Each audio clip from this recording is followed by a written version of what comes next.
Hi viewers, வெண்டைக்காய் பொரியல் இந்த மாதிரி செஞ்சு பாருங்கள். ரொம்பவே டேஸ்டியாக இருக்கும். பருப்பு சாம்பார் இல்லைன்னா வெரைட்டி ரைஸ் எல்லாத்துக்குமே வந்து நல்ல ஒரு காம்பினேஷனாக இருக்கும்.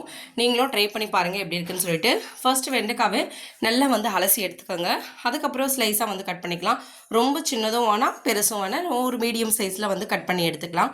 ஆயில் ஊற்றிட்டு அதில் வந்து நல்லா வந்து ரோஸ்ட் பண்ணி எடுத்துக்கலாம். இந்த ஆயிலில் 80% வந்து வெண்டைக்காய் வந்து குக் ஆகிடும். அந்த அளவு வந்து ரோஸ்ட் பண்ணி எடுத்துக்கணும்.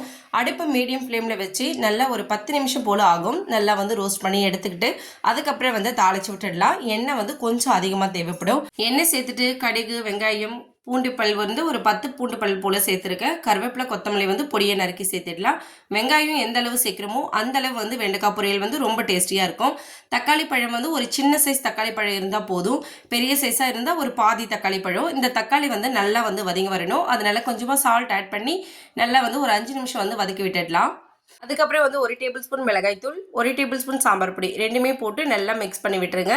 இந்த எண்ணெய் பிரிஞ்சு வர அளவுக்கு வந்து நல்லா வந்து வதக்கி விடணும். ஃபுல்லாக தக்காளி எல்லாமே வந்து வதங்கி வரணும்.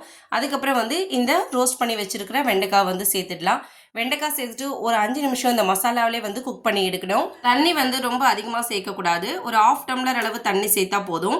இந்த தண்ணியிலே வந்து இந்த வெண்டைக்காய் வந்து குக் ஆகி வந்துடும். நல்லா வந்து தண்ணி எல்லாம் வந்து சுண்டினதுக்கு அப்புறமா வந்து புளிக்கரைசல் சேர்த்துடலாம். புளிக்கரைசல் சேர்த்து ஒரு 5 நிமிஷம் ஹை ஃப்ளேமில் வச்சு கொதிக்க விடணும். நல்லா வந்து அந்த தண்ணி எல்லாம் வந்து ட்ரை ஆகி வரணும்.